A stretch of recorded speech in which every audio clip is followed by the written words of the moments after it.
నమస్తే welcome to our channel. నేను ప్రియా కౌశిక్.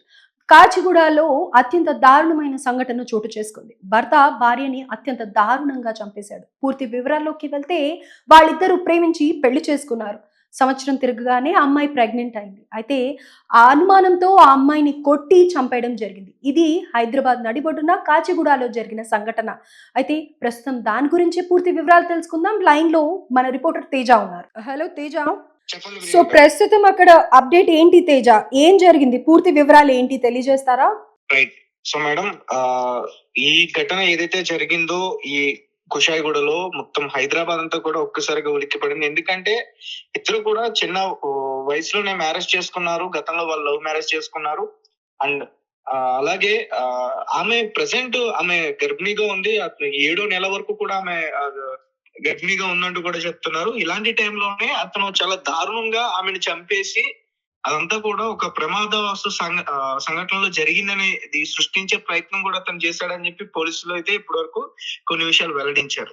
అసలు చంపాల్సిన కారణం ఏమైనా తెలిసిందా తేజ?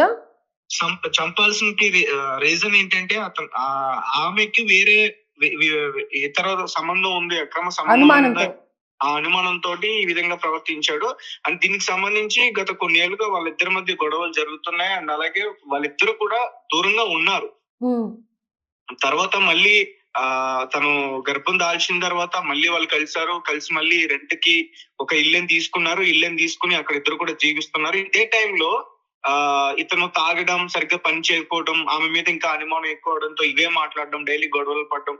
అంటే ఇరుగు పొరుగు వారు కూడా ఇలాంటివి మాట్లాడుతున్నారు. ఎప్పుడు చూసినా తాగేసి వచ్చి పిల్లని కొడతాడు, ఏం చెప్తాం చిన్నపిల్లలు, ఆమెమో చిన్నపిల్ల, పాపం చాలా బాధపడేది. సో అంటే మొత్తానికి ఒక రోజు ఇతను మరి ఎలా ఆలోచించాడో, లేకపోతే ఇతను మత్తులో ఉండి ఈ విధంగా ప్రవర్తించాడో, లేదంటే ఇతను ఎవరైనా సాయంతో ఎలా చేస్తాడో తెలియదు కానీ భార్యకి ఫుల్ గా డ్రింక్ చేపిచ్చాడు.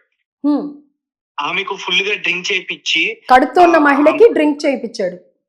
కడుపుతో ఉన్న మహిళకు డ్రింక్ చేపిచ్చి తన పొట్టపై గర్భం పెన్నును దాల్చిన మహిళ ఆ పొట్టపై కూర్చుని తలదిండుతోటి తనకు ఊపిరాడకుండా నొక్కి చంపేశాడు. దాని తర్వాత ఇదంతా కూడా ఒక గ్యాస్ లీక్ అయిపోయింది, గ్యాస్ లీక్ అయిపోయి చనిపోయినట్టు సృష్టించడానికి కిచెన్ లో ఉన్న గ్యాస్ బండని తీసుకొచ్చి ఆ వైర్ అదంతా కూడా ఆ బెడ్రూమ్ ఎక్కడైతే ఆమె చనిపోయిందో అక్కడ దాన్ని అట్లా పెట్టి, అంటే ఇదంతా కూడా ఆమె ప్రమాదవశాత్తు చనిపోయింది అనేది సృష్టించడానికి, తన మీదికి రాకుండా అమ్మాయి గ్యాస్ లీకేజ్ లో చనిపోయింది అని చూపించే ప్రయత్నం గ్యాస్ చేశాడు. లీక్ అంతా ఇప్పేసి ఒక అగ్గిపుల్ల అక్కడ వేసేసి అక్కడి నుంచి వెళ్ళిపోయాడు. సో అంటే అక్కడి నుంచి అతను వెళ్ళిన తర్వాత అక్కడ ఏమైందంటే అందులో గ్యాస్ లేదు, అది ఇతను అబ్జర్వ్ చేయలేదు. అబ్జర్వ్ చేస్తుంటే అతను వేరే విధంగా మరి ఆ బాడీని అసలు దొరకకుండా చేసేవాడేమో. అతను అబ్జర్వ్ చేయకపోవడం వల్లే ఈ రోజు బాడీ దొరికిందని పూర్తిగా చెప్పుకోవచ్చు. అండ్ అతను చేసిన దారుణమైన పని వల్ల ఆ గర్భంలో ఉన్న పిండం కూడా బయటకు వచ్చి అక్కడ ఆ ప్రాంతం అంతా కూడా కొంచెం రక్తపు మడుగులో పూర్తిగా కనిపించింది. అయితే ఇది 18వ తారీఖున జరిగినట్లయితే పోలీసులు గుర్తించారు. ఇప్పటి వరకు స్థానికులు కూడా అదే విషయాన్ని చెప్తున్నారు. అంటే ఎంతకి వాళ్ళ ఇంట్లో ఎవరు రాకపోవడం, పైగా దుర్వాసన రావడం, బ్యాడ్ స్మెల్ ఎక్కువ రావడంతో అంటే ఇంటి పక్కన ఉన్న వాళ్ళు వెళ్ళి పోలీసులకి ఫిర్యాదు చేస్తే వాళ్ళు వచ్చి చూస్తే మొత్తం కూడా కనిపించింది. మొత్తం పోలీసులు పూర్తిగా ఆరా తీసి ఎందుకు ఈ విధంగా జరిగింది పూర్తిగా ఆరా తీస్తే మొత్తానికి అతని ఆచూకీ తెలుసుకున్నారు. అతను కాచిగూడ దగ్గర ఒక ప్రాంతంలో దొరికాడు. దొరికిన తర్వాత అతన్ని పూర్తిగా విచారిస్తే నిజమైతే ఒప్పుకున్నాడు. అతను చెప్పిన నిజాలన్నీ ఇప్పుడు మనం చర్చిస్తున్నాం. ఇది చాలా దారుణమైన సంఘటన. అలాగే వాళ్ళిద్దరికీ కూడా ఏజ్ చాలా చిన్నది. ఇతని పేరు అతిపాముల సచిన్ సత్యనారాయణ, తన పేరు స్నేహ, కాప్రోకి చెందిన అమ్మాయి ఈ అమ్మాయి. సో వీళ్ళిద్దరి పరిచయం ఎట్లా అంటే ఇన్స్టాగ్రామ్ ద్వారా పరిచయం అయ్యారు. తర్వాత ప్రేమగా మారడంతో 2022లో వీళ్ళిద్దరు పెళ్లి చేసుకున్నారు. అప్పట్లో సచిన్, ఇప్పుడు ఎవరైతే సచిన్ సత్యనారాయణ ఉన్నారో నిందితుడు, అతను ఫుడ్ డెలివరీ బాయ్ గా పని చేసుకుంటూ అప్పుడు ఇద్దరు కూడా కాలాన్ని గడిపేవారు.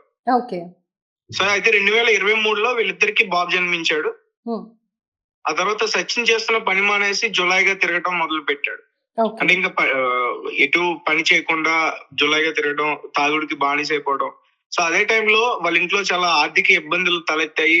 సో కొడుకుని పాత బస్తీకి చెందిన ఒక వ్యక్తికి అమ్మాలని పథకం వేశాడు. 2023లో వీళ్ళకి ఒక కొడుకు జన్మించాడని చెప్తున్నాను కదా. ఇంతకు ముందు ఒక బాబు జన్మించాడు, రైట్? అవును. ఆ 1.5 సంవత్సరం ఆ బాబుని పాత బస్తీలో ఒక అతనికి అమ్మేయడానికి సత్యనారాయణ ఒక పథకం వేశాడు. అయితే ₹1,00,000 అమ్మేయడానికి సిద్ధపడుతున్న టైంలో ఏమే పోలీసుల దృష్టికి తీసుకెళ్లి కేసు పెడితే అప్పుడు బిడ్డను రక్షించారు పోలీసులు. తర్వాత ఆ తల్లికి అప్పగించే బిడ్డని పోలీసులు సత్యనారాయణకి కొంచెం కౌన్సిలింగ్ ఇచ్చి పంపించారు. అంటే ఇక్కడ ఇంకొక చాలా బాధాకరమైన విషయం ఏంటంటే ఎవరైతే అమ్మబోయారో ఆ బిడ్డ మళ్ళీ తిరిగి వచ్చిన తర్వాత మరి అతనికి ఆరోగ్య పరిస్థితి బాగా చనిపోయిందని చెప్పేసి చనిపోయింది ఆ బిడ్డ అని చెప్తున్నారు. అందులో ఎంతవరకు వాస్తవం ఉన్నదైతే మాత్రం పూర్తిగా మనకు తెలియదు. సో అంటే అనారోగ్యంతో అతను చనిపోయాడు అనేది కొంతమంది చెప్తున్నారు. తర్వాత మళ్ళీ కొన్నేళ్ళకి మళ్ళీ వాళ్ళిద్దరూ ఆ ఇష్యూ జరిగిన తర్వాత ఎవరింటికి వాళ్ళు వెళ్ళిపోయారు. ఈమె కాపురాలో తన ఇంటికి వెళ్ళిపోయింది, తన స్వగ్రామానికి వెళ్ళిపోయింది. సో ఇతను ఎక్కడ ఉన్నాడు ఏంటి అనేది అయితే పూర్తిగా తెలియదు. సో మొత్తానికి మళ్ళీ డిసెంబర్ నుంచి మళ్ళీ ఇద్దరు కూడా కలుసుకున్నారు. సో అంటే ఈసారి అమ్మాయికి సంబంధించిన ప్రాంతంలోనే ఒక ఇల్లు అద్దెకి తీసుకున్నారు. అప్పుడే ఈ అమ్మాయికి 7 నెలల గర్భవతి అయిన సంగతిన అతనికి తెలిసింది. దూరంగా ఉంటున్నారు. సో గర్భం ఎలా దాల్చింది అన్న అనుమానంతోనే ఈ హత్య చేయడానికి పాల్పడ్డాడు అని అంటారు. అవును. అసలు నువ్వు గర్భం ఎలా దాల్చావు, నీతో నేను లేను కదా, ఈ గర్భం ఎవరిది అంటే రకరకాల మాటలు, నువ్వు ఎవరితో తిరిగావు, నువ్వు ఎవరితో పడుకున్నావు అని చాలా బాధాకరమైన మాటలు మాట్లాడి తనని ఇబ్బంది పెట్టి జనవరి 15 రాత్రి ఆ భార్యకు ఫుల్ గా మద్యం తాగించాడు. మరుసటి రోజు అంటే తెల్లవారితే 16వ తేదీ 5 గంటల సమయంలో కడుపుపై కూర్చుని తన దిండు ముఖంపై పెట్టి ఊపిరాడకుండా తనని చంపేశాడు. అంటే తన కడుపు మీద కూర్చోవడంతో ఆ బరువుకి లోపల ఉన్న పిండం కూడా చనిపోయింది. అప్పుడే స్పాట్ లోనే చనిపోయింది.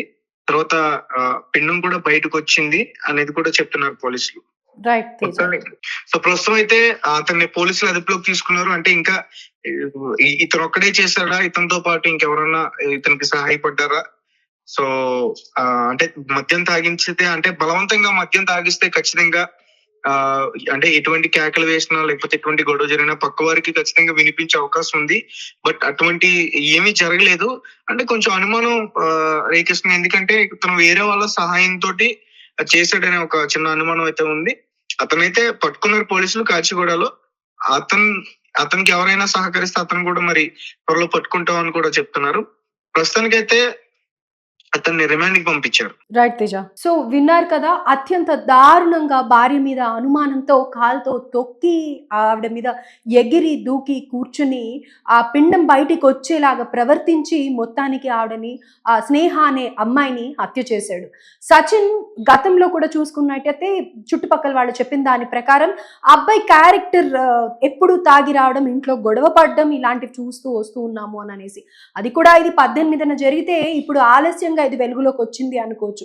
చుట్టుపక్కల వాళ్ళు గమనించి ఇంట్లో నుంచి దుర్వాసన రావడం మూలాన ఏమై ఉంటుందో అని చెప్పి పోలీస్ కంప్లైంట్ ఇవ్వడం వల్ల, పోలీసులు వచ్చి చూడటం వల్ల ఇంట్లో దారుణమైన సిచ్యువేషన్ కనిపించింది. సో ప్రస్తుతం పోలీసులు అయితే సచిన్ ని అదుపులోకి తీసుకున్నారు. ఇద్దరు కూడా హైదరాబాద్ వాసులుగానే చెప్పవచ్చు. కాప్రాలో స్నేహ ఉంటుంది, కాచిగూడలోని నివాసం ఉంటున్న సచిన్. సో వీళ్ళిద్దరిది ఇన్స్టాగ్రామ్ ప్రేమ. ఇవాళ రేపు ఇన్స్టాగ్రామ్ లో ప్రేమలు ఎక్కువైపోతున్నాయి.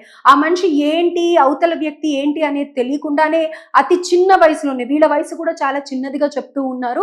పెళ్ళై కూడా 2022లో పెళ్ళైంది. ఇప్పుడు ఇది 25. సో ఒక 3 ఏళ్ళు 4 ఏళ్లలోనే ప్రేమలు, పెళ్లిళ్ళు, డైవర్స్లు ఇంకా చూస్తూనే ఉన్నాము. ఇప్పుడు ఇది హత్యకి దారి తీసింది. సో ఇలాంటి అసలు ఆ కడుపుతో ఉన్న ఆడపిల్లని ఎంత జాగ్రత్తగా చూసుకుంటామో, ఎంతో బాధ అనుభవిస్తూ ఉంటారు వాళ్ళు. ఆ హార్మోనల్ ఇంబ్యాలెన్సెస్ కానీ, ఫుడ్ విషయంగా కానీ, కడుపులో బేబీ విషయంగా కానీ, అనేక స్ట్రెస్లకి, చేంజెస్కి డిఫరెంట్గా ఆ ఫీల్ని ఎక్స్ప్రెస్ చేయలేరు అనమాట. ఎంతో జాగ్రత్తగా చూసుకోవాల్సిన భార్యని ఏదేమైనప్పటికీ ఆ కడుపు ఎందుకు వచ్చింది అనేది కూడా గోరుతో పోయేదాన్ని గొడ్డల దాకా తీసుకెళ్ళి అసలు పెద్దవాళ్ళలో కూర్చోపెట్టో, వాళ్ళిద్దరు కలిసి లేనప్పుడు ఇద్దరు కలిసి సామరస్యంగా మాట్లాడుకుంటే పోయేదాన్ని ఆ అమ్మాయిని అత్యంత దారుణంగా చంపే వరకు చేశాడు ఆ అబ్బాయి. సో ఇందులో ఇంకా అనుమానాలు చాలా ఉన్నాయి అని అంటున్నారు. పోలీసులు అయితే ప్రస్తుతానికి అదుపులోకి తీసుకున్నారు కాబట్టి ఇంకా ఎవరి సహాయం అయినా ఉందా? ఒకవేళ నిజంగా మద్యమే తాగించినట్టయితే మరి ఆ అమ్మాయి కేకలు పెట్టాలి, బలవంతంగా చేసినట్టయితే గనుక, తాగిపించినట్టయితే. అలాగే ఆ కొట్టిన సమయంలో కూడా అరుపులు వినిపించాలి. మరి అలాంటి అరుపులు ఎప్పుడు వినిపిలేదు. ఇప్పుడు వాసన వచ్చే వరకు కూడా ఆ ఇంట్లో ఏం జరిగింది అనేది తెలీదు. వాళ్ళ గొడవలు, కొట్లాటలు అడపాదడపా వినిపిస్తూ ఉండేవి. కానీ మరి 3 రోజుల క్రితం అయితే ఏదైతే ఘటన జరిగిందో ఆ ఘటన సమయంలో ఆర్తనాదాలు లాంటివి ఏవి వినిపిలేదు అని చుట్టుపక్కల వాళ్ళు చెప్తూ ఉన్నారంట. అయితే సచిన్ కూడా విచారణలో భాగంగా ఇవన్నీ తెలియజేస్తే